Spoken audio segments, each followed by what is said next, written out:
Celle-là, c'est pas moi qui l'ai faite, donc c'est Corinne Cliva qui l'a fait, et puis je l'ai prise comme fond méditatif sur la mort, quoi. Parce que je trouvais que ça avait la couleur de la mort. Le pinceau, il est pas top.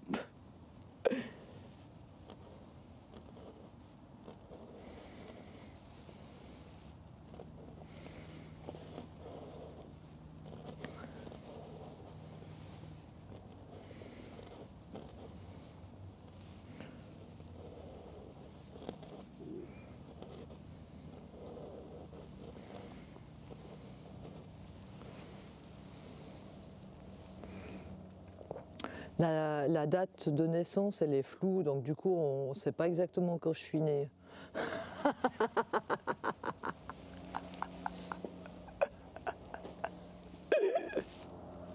C'est un peu dans le flou artistique.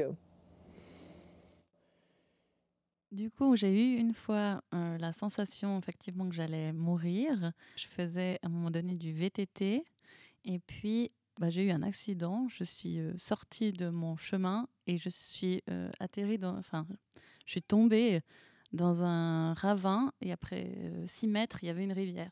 Donc je suis tombée là-dedans. Et là, donc il y a le précipice. Et j'ai pas eu cette expérience qu'on décrit parfois de voir la vie défiler devant soi, mais j'ai eu la sensation d'avoir le temps de faire un mini bilan et de me dire « Ah ben c'était bien, c'était cool, c'était une chouette vie ». J'avais 22-23 ans, donc j'étais jeune et j'avais certainement plein de choses à faire encore. Hein. Enfin, j'ai pris carrément les paillettes, je l'ai mis dans mon bol, là, comme ça. Puis après, je donne des petites touches avec le pinceau sur où j'ai peint.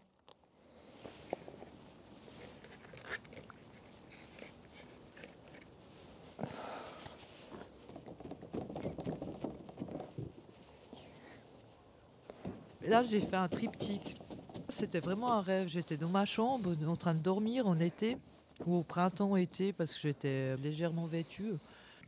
Puis là, j'ai vu carrément ma pierre tombale. La croix, mon nom, Maria Claudia Lodigiani, 31 066. Puis après, la croix. Puis quand il y a les chiffres qui se sont annoncés, moi, je me suis réveillée en sursaut parce que j'avais peur. Je me suis dit, ça y est, si je regarde les fins de numéros, c'est que je suis morte.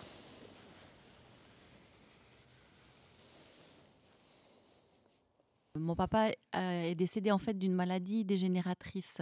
Donc pendant 2 ans, il perdait ses muscles, puis je le voyais diminuer. Mais en même temps, je suis tombée enceinte. Donc au fur et à mesure que je voyais mon papa diminuer, je voyais mon ventre grandir. J'ai rien vu du tout en fait. J'ai vécu ça. Physiquement, je vivais ça. Mon père était à 200 km, donc je le voyais tous les 5-6 semaines comme ça. Et du coup, chaque fois, il y avait une nouvelle étape, mais pour moi aussi dans mon corps. Et c'est comme s'il y avait cette vie qui naissait, puis cette vie qui s'en allait gentiment, et puis l'autre qui grandissait gentiment, en même temps dans mes cellules un peu, quoi. Je me souviens d'une parole de mon père quand il était donc à ce moment-là en chaise roulante, il n'arrivait plus à marcher. Et puis il me disait mais l'essentiel n'est pas touché avec cette maladie.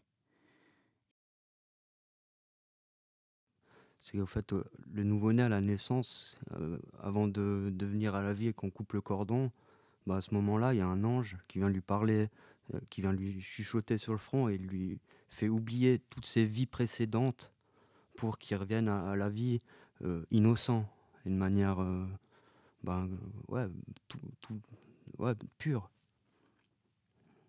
Et puis voilà. Oui, le moment de la psychostasie. Mais ça, c'est déjà les Égyptiens qui faisaient ça, qui pesaient. Puis après la mort, quand ils embaumaient le corps, ils enlevaient les organes. Et normalement, après, il y avait un passage où il y a, il y a des entités après la mort qui pèsent justement le cœur avec une plume.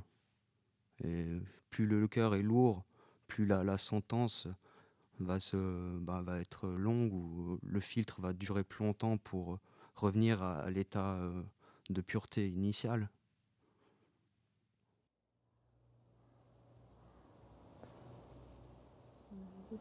Ah ouais, c'est assez génial en gros plan. Ça donne pas mal.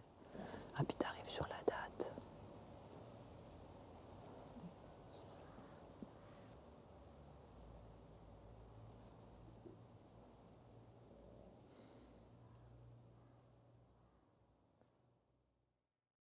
Moi, je vais vous raconter l'expérience d'une sorte de déchirement, en fait, de se dire que les choses arrivent peut-être pour la dernière fois. Récemment, ça m'est arrivé 2 fois. Une fois avec mon père. On était partis une après-midi d'automne faire une promenade. Et puis, il avait déjà, c'était à peu près il y a 4 ans, donc il devait avoir 76 ans, quelque chose comme ça. Et puis j'avais terriblement peur qu'il lui arrive quelque chose parce que, voilà, on était quand même en train de grimper dans les racines, il y avait des arbres, j'avais peur qu'il trébuche et je me suis souvenue que c'est peut-être cette promenade qu'on faisait ensemble, lui, il avait l'air d'en profiter et il voyait vraiment pas où était le problème du tout, que c'était peut-être la dernière promenade qu'on faisait ensemble. Et de fait, aujourd'hui, mon papa est malade. Et cette promenade, effectivement, c'était vraiment une promenade dont on avait beaucoup profité les deux. Et c'était effectivement la dernière promenade en date. Voilà, j'espère qu'il y en aura d'autres. Mais c'est assez incroyable ce sentiment en fait, de pouvoir aussi profiter de quelque chose. Mais c'est un sentiment très ambivalent de à la fois pouvoir profiter de ce moment qui est offert, qui est là, et dont on est conscient que c'est peut-être le dernier. Et en même temps, il y a cette espèce de déchirement. Là aussi, le dessin, je l'ai fait au doigt avec de l'aîné. J'avais fait de la couleur sur les cheveux. Puis en fait, il me restait de l'aîné. Je me suis dit, je fais une peinture. Puis il y a ça qui est sorti. Ouais, là, je vais quand même faire. Je crois qu'il mérite. Mais bon, c'est Jésus femme, c'est pas Jésus normal, c'est Jésus femme. Et si Jésus était femme? Et si Dieu était femme?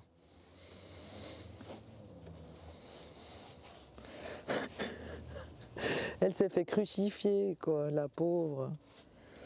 Quoique ça peut être...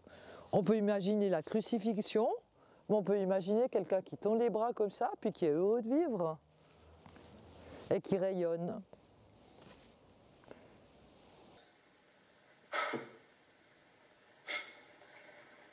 Dites donc, je ne sais pas si j'aimerais beaucoup être vu en ville en compagnie d'un ange qui n'a pas d'aile. Oui, il faut que je les gagne. Et je suis sûr que vous m'aiderez. Ouais. Ouais, entendu. De quelle façon? C'est facile, en me laissant vous aider. Ouais.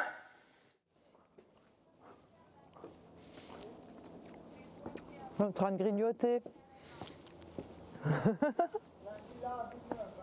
Une date. Elles sont vachement bonnes, ces dates. C'est une qui les a offertes, elles sont vachement bonnes. C'est drôle parce qu'il y a une date là aussi. Ouais, t'as vu ça? On est daté. C'est ça, ouais.